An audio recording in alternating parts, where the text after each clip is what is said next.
Hello everybody, it's Zoe aka Horsey Chess here, back with some analysis of my games from round 1 of the chess.com Daily Chess Championships 2022.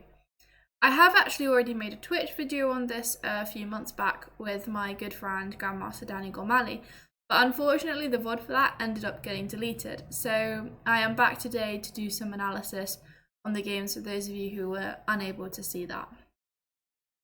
So what is the Daily Chess Championships? It is a tournament where on chess.com, correspondence chess, you have 24 hours per move and no vacation time. So if you don't make your move within 24 hours, you will lose the game on time. And there were over 33,000 participants this year, which is incredible. So really, really fun tournament to play. I did quite well last year, aiming to beat that this year, but we'll have to see. So round 1, I was off to a good start. I was by far the top seed in my group and won all 22 of my games. So there's 12 players. I played 2 games per player, 1 each colour. Unfortunately, we can see at the bottom here, someone did have their account closed for fair play during the tournament, but it is very good that chess.com are making sure they are checking this to avoid people trying to cheat to get through the rounds. So I'm just going to show you a selection of games from this tournament that I really liked. So first of all, we're going to see when I was white against someone called Gabriel Ladium. And it starts off with a basic pair's defense, which is characterized by black playing these moves with d6 and g6 and trying to fianchetto their bishop and put their knight on f6. I continued with my favorite line, which is a so-called 150 attack, which I think maybe because lots of players graded 150 ECF like to play it. That's what I was always told, but there's probably some better explanation as to why it's called the 150 attack. But as you can see, my basic plan is I set up this structure with my bishop and queen on this diagonal ready to go bishop h6 at some point. I castle queenside, pawn on f3, and I'm going to start to play g4, and so the pawn on f3 will protect the pawn when it goes to g4. I did used to play a setup, the Austrian attack instead, which is also quite a fun opening. It's quite fun attacking against the pets. So black continued with knight c6. I castled. Notice how at some point I want to push one of these pawns, but I haven't really decided which yet. So I'm just developing my pieces and waiting to see what black does. He reacts in the center with e5.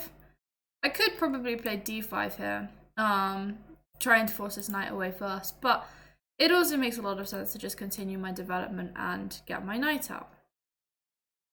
Here my opponent plays bishop d7, which allows me to just continue with my plan of attacking on the king side with g4. Interestingly,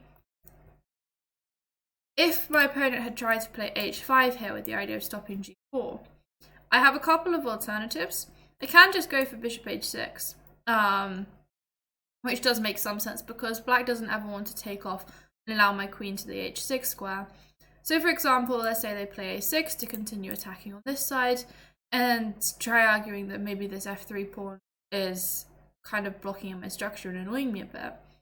I can just sort of build up my attack.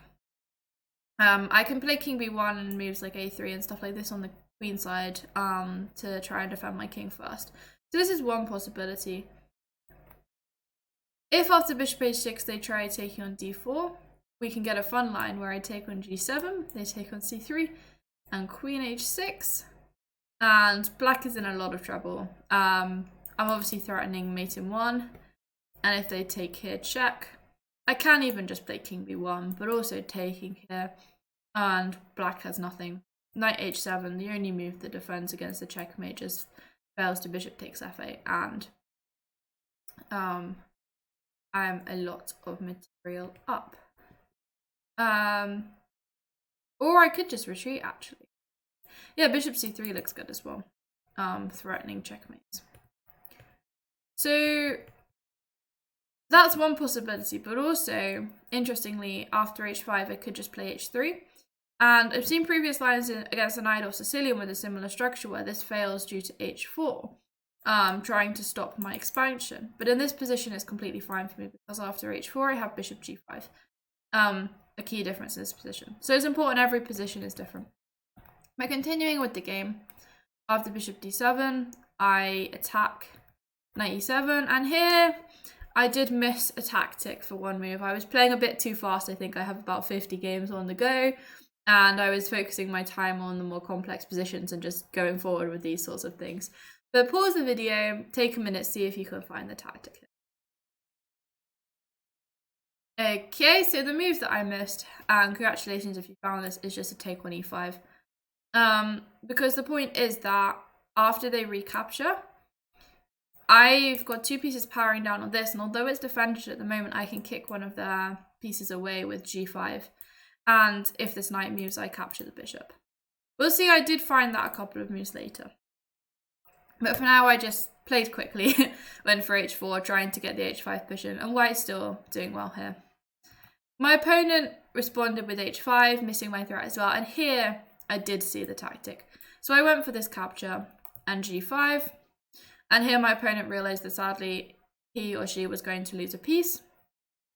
So they tried capturing on e4, and I can just recapture with a knight and win a piece that way, but I decided to do this instead and activate my queen, because I had this idea that if they exchanged queens, then I'd have a really strong rook on the 7th rank. And rooks on the 7th are always a good idea if you can get them there. So they took on c3 and moved the knight away. So credit to my opponent for realizing they probably didn't want to allow my rook to the 7th rank. But now I continue with bishop c5, moving a piece away that's attacking one of their pieces.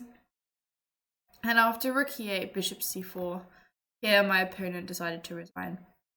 The problem is for them that not only are they a piece down, but my bishops and queen work really, really well together. And as I said, if they take here, I take with the rook, and I still renew this throw on the 7th rank. So credit to my opponent for fighting, but I had quite a fun game defeating the pets there.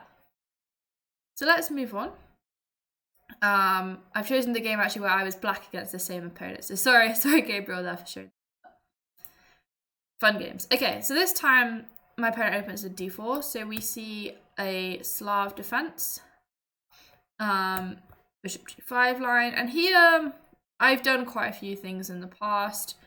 I think knight e4 is an interesting move. You can go bishop f5. You can just do stuff like this to try and hope that they go for some kind of transposition to Cambridge Springs defense, which I play a lot. But I made good use of the chess.com Explorer function here. So this is a nice function that chess.com has, where you can look at lots of previous games from top players and see what they played in a certain position. And this is allowed for correspondence chess on chess.com, daily chess.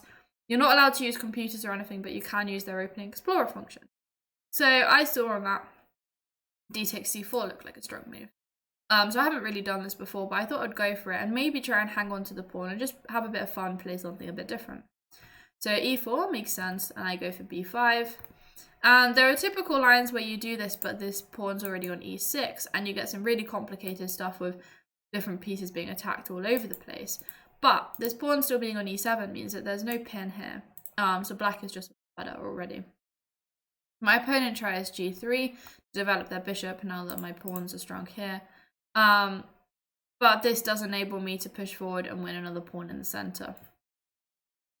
I think there were a few moves here, but would have made some sense. a3 is an interesting idea just to try and stop my threat at b4. But maybe even just a developing move like knight f3 is better than what happened. Because the problem is with g3, although it looks like you're trying to develop your bishop, you're not actually any closer to getting your king safe. And after b4, knight c2, knight takes e4, white's problem is that I'm threatening their bishop and their king is quite weak, and I maybe have ideas of going queen a5 and b3 at some point, attacking them there. So my opponent blunders a piece, or decides that it's the lesser of two evils, save his king, and gives me the bishop. And here he does try fighting on, but I just play solid.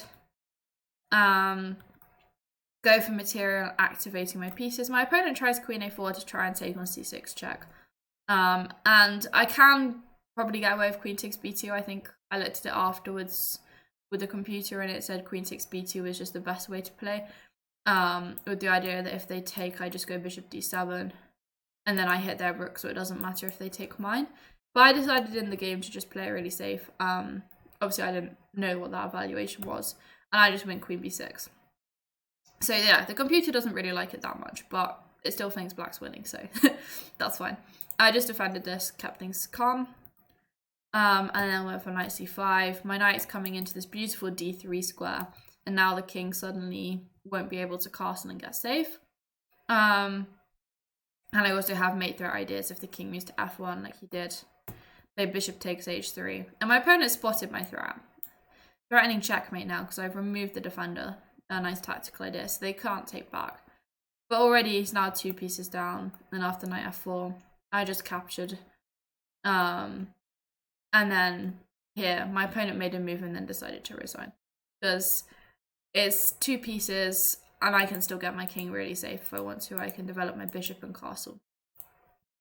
So well done to my opponent for fighting. I had some fun there. And definitely, if you happen to be watching this, my advice would be maybe go over some tactics problems. And whenever you make a move, just be really careful not to blunder any pieces. Okay. So next, I will look through my game versus where to choose. So we see e4, e5, and I've done a lot of work on e4, e5, so I'm always happy to see when my opponent plays this. We saw a Spanish. I'm going to whiz through some of the theory because if you're interested, you can go over this in your own time, but I get this a lot, martial attack. And this is the characteristic position, the martial attack. I have this a lot. So the idea is I've sacrificed a pawn. So if you count the material now, white's got this extra pawn. But I'm arguing that in return, I'm going to activate my bishops and queen and try and checkmate my opponent. So I have to make this move c6. This is theoretical idea just to defend my knight before I start going for bishop d6. My opponent continues with mainline theory. Queen h4, g3, queen h3. Yeah, so I'm basically threatening to go bishop g4, f3, and then checkmate my. So queen f3, bishop g4, queen g2, queen h5. And this is all theory. And at this point, white should play something like bishop e3. It's really important for white to keep this e-file closed off because otherwise I get a lot of play, as we'll see in the game.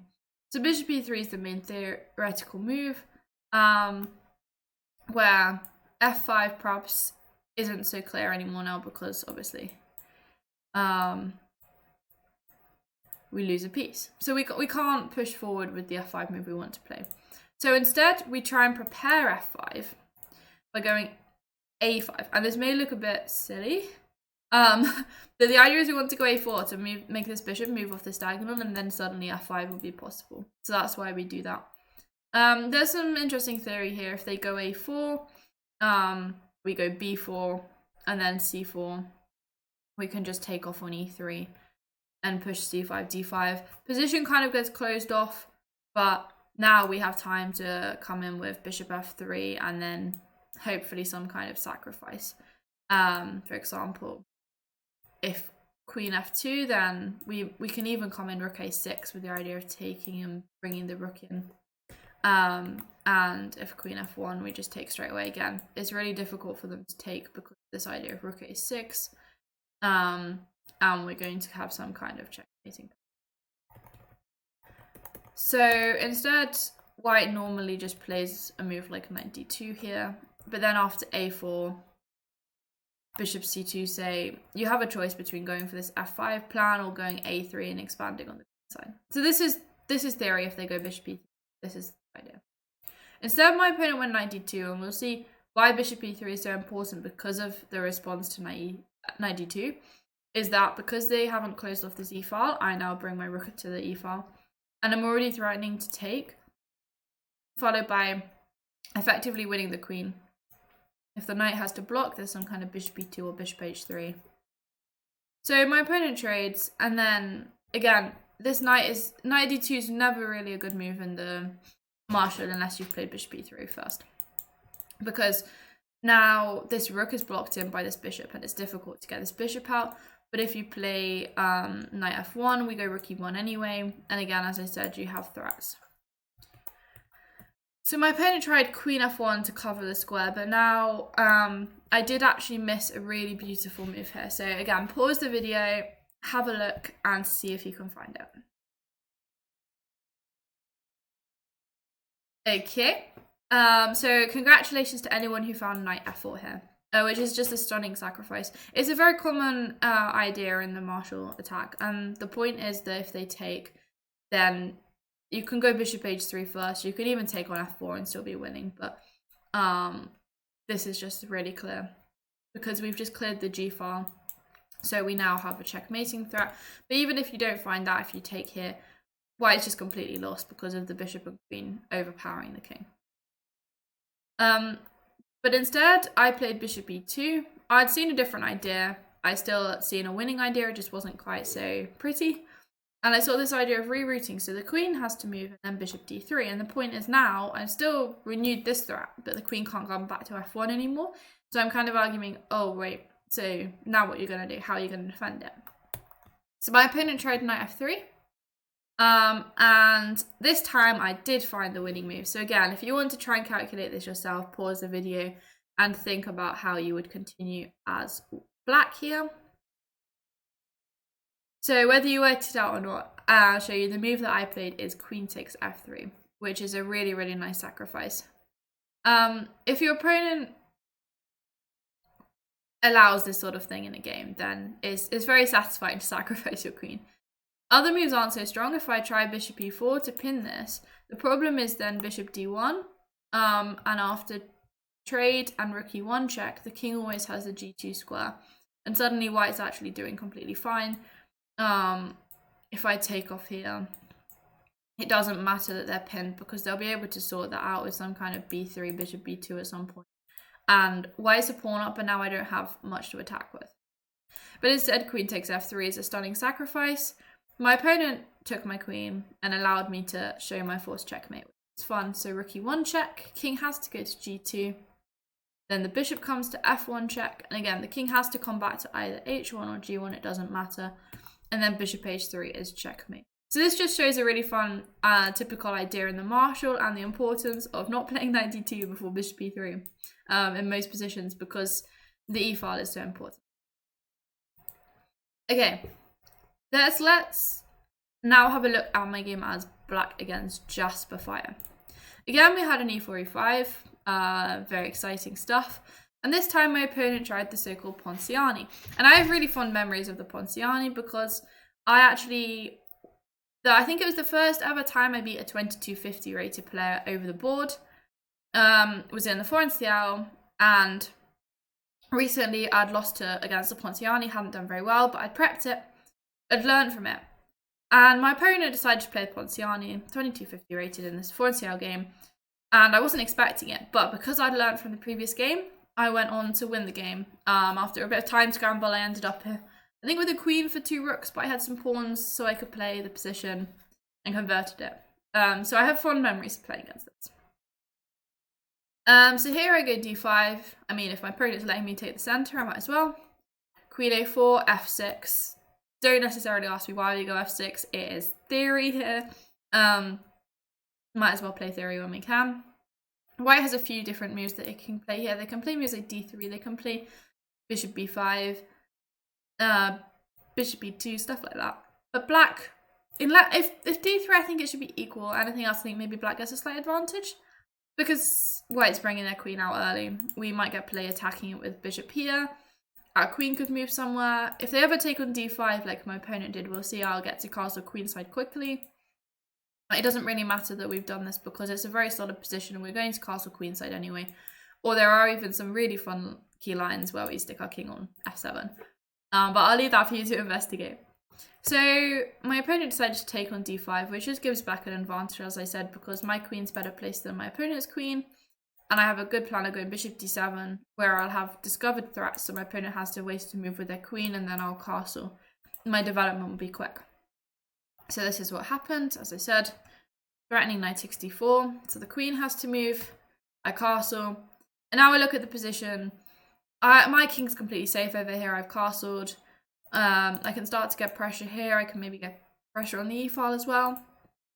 My opponent's still a couple of moves away from castling. Probably best here is to just go bishop e2 and just try and get your king castled pretty quickly. I can take and with any kind of capture, force an IQP, which gives me a nice target.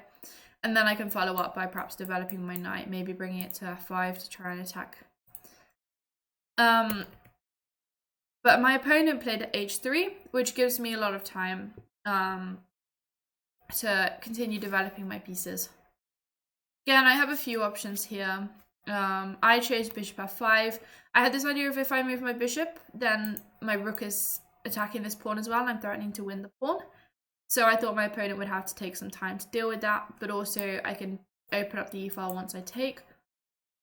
And I felt like my bishop on f5 would be a good square pointing at c2 if I ever have any knight b4. So my opponent defended the pawn, but I capture and go for knight b4. My knight's defended by my bishop. This bishop potentially threatens to attack this knight, but really importantly covers this square. Knight a3. Okay, makes sense. My opponent sees my threat with knight c2 check, but now they've got a knight right on the edge of the board. As we all know, a knight on the rim is dim, and they're still no closer to castling. We look at them. I've made active moves, bringing pieces in, whereas my opponent hasn't done anything to deal with his king. I now play queen a5, setting up some nasty discovered checks. So my opponent plays bishop d2, but then the idea I'd seen with this is that he now opens the e-file, allowing my rook to change tactic and come to the e-file. And now there's just pins all over the place. My opponent pins my knight to my queen, I pin his bishop to his king, but I have the safer king and I have the active pieces, and that tells the story. If you pin a piece, attack it. Pin to win. I think that's what they say. Yeah. How do you win a pin piece? You attack the pin piece again. My opponent can't take, and I'm threatening to take here. He castles, bishop takes e2. The rest of the game, I'm already completely winning now. My opponent tries queen e1, stepping out of the way, and I just simply play queen a4. My idea is that I just want to get out of this pin, and then I'm going to play knight d3 and win even more material. My opponent had this idea. He was hoping for me to blunder with bishop takes f1, where he can take on e8 and it's checkmate. So always double check your opponent's counterplay, it's really important. But queen a4, beautiful move, steps out of the pin, also defends my rook on e8. And after rook c1, knight d3, my opponent resigned. So this just shows you it's really important to castle early. I know his king's now castled, but it's a bit too late because he's lost material in the process. You have to get castled early, and if your opponent doesn't castle, develop your pieces and attack. Okay.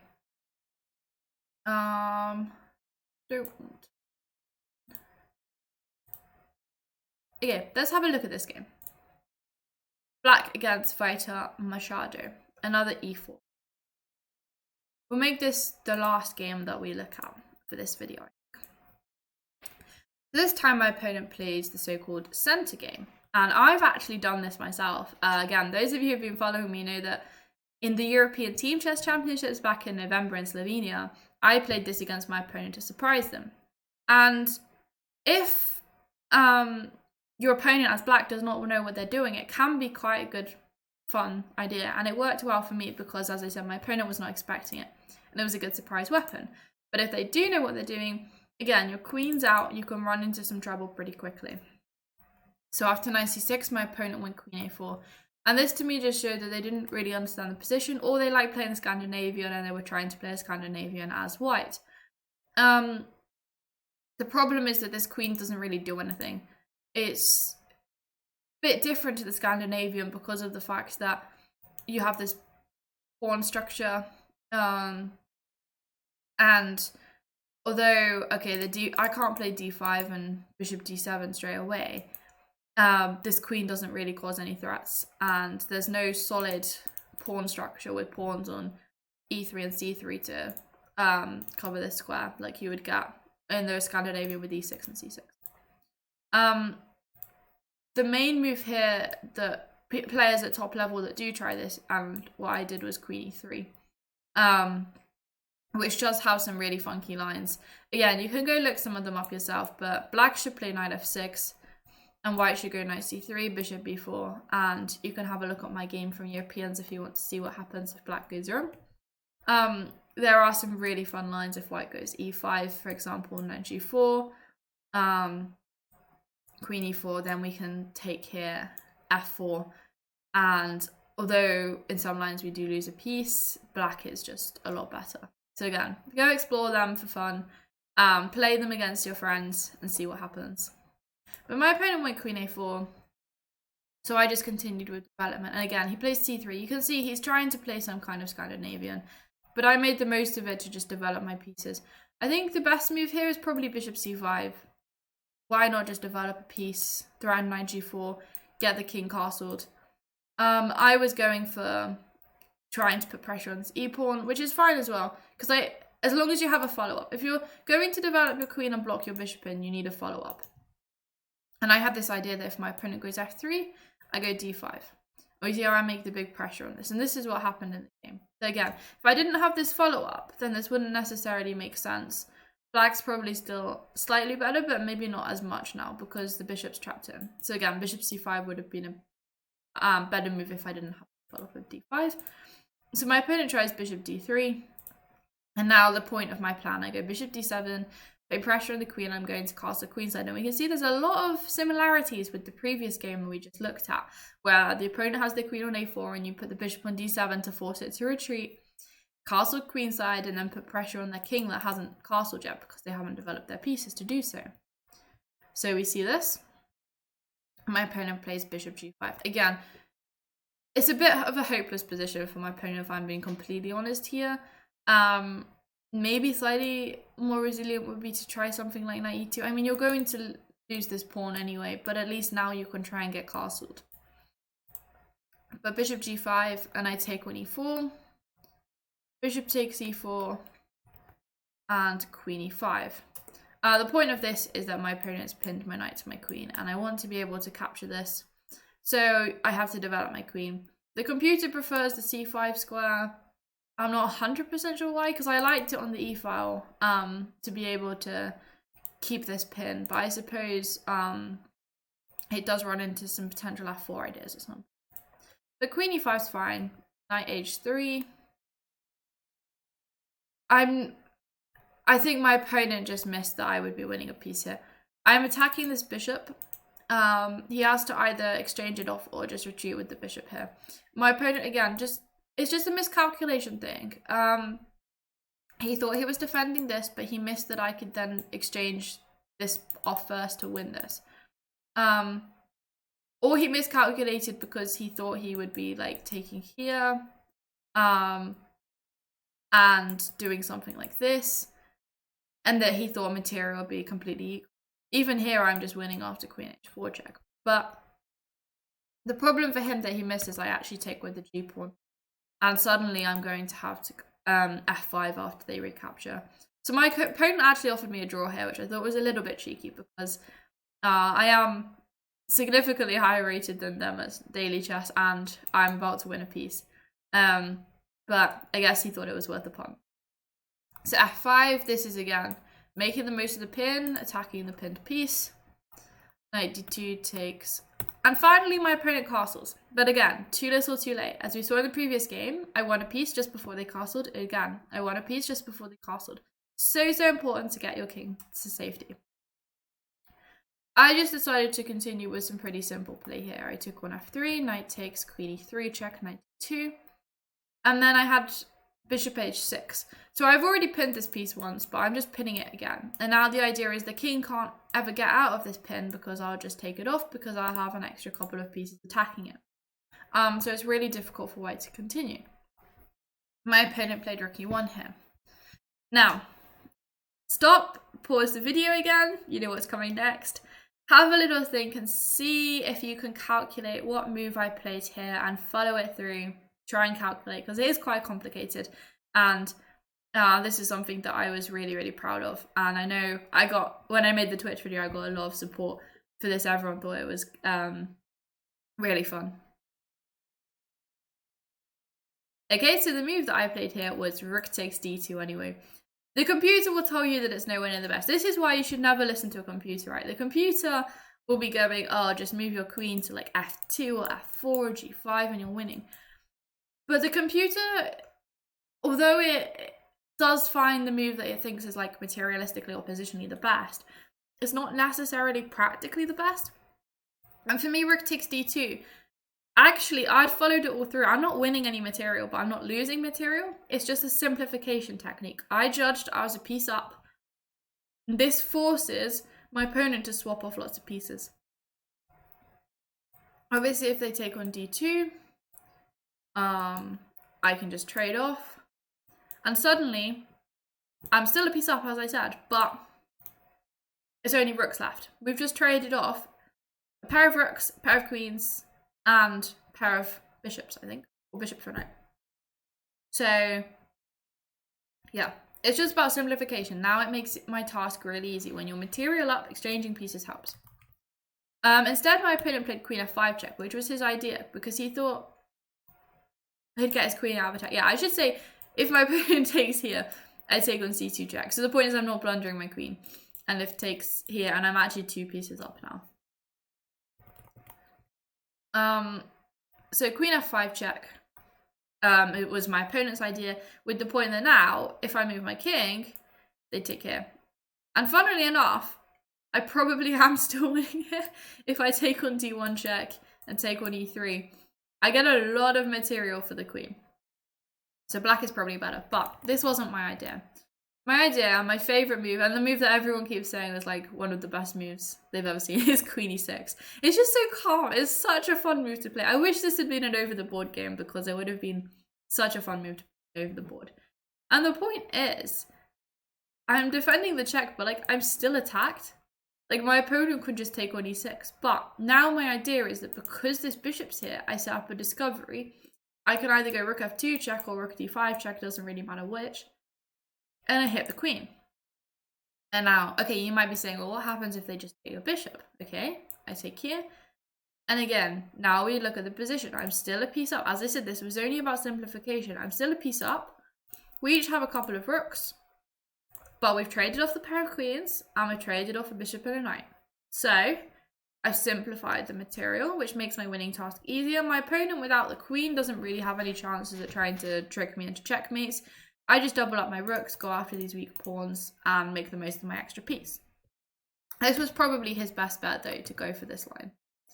Instead, he decided to trade queens with queen takes e6 and rook takes d2. But the problem is, again, okay, so I could just take here, and again, I'm a piece up. But as I said, it was all about simplification, and my idea was now rook d8, where the point is I force off both pairs of rooks now.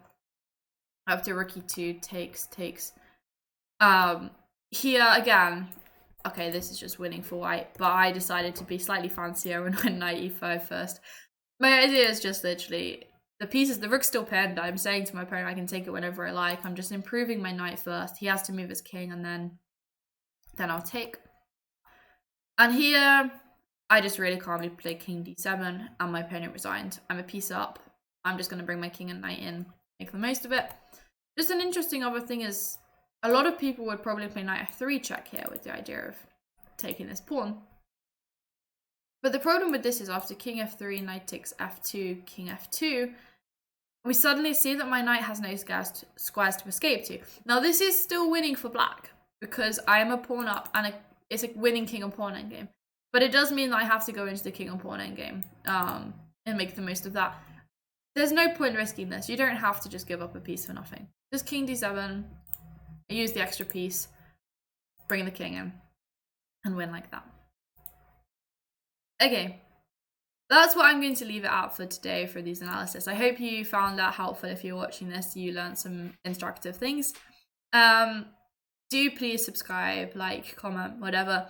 If you would like me to analyze some of my games from either Europeans and or the WRM Norm tournament, then please do put a comment in chat and I'll do it. I was considering doing it, but I wasn't sure whether to, because it is a couple of weeks after the tournament now. So I wasn't sure if people wanted it or not. But if you want it, let me know and I will make it happen. But yeah, see you all soon.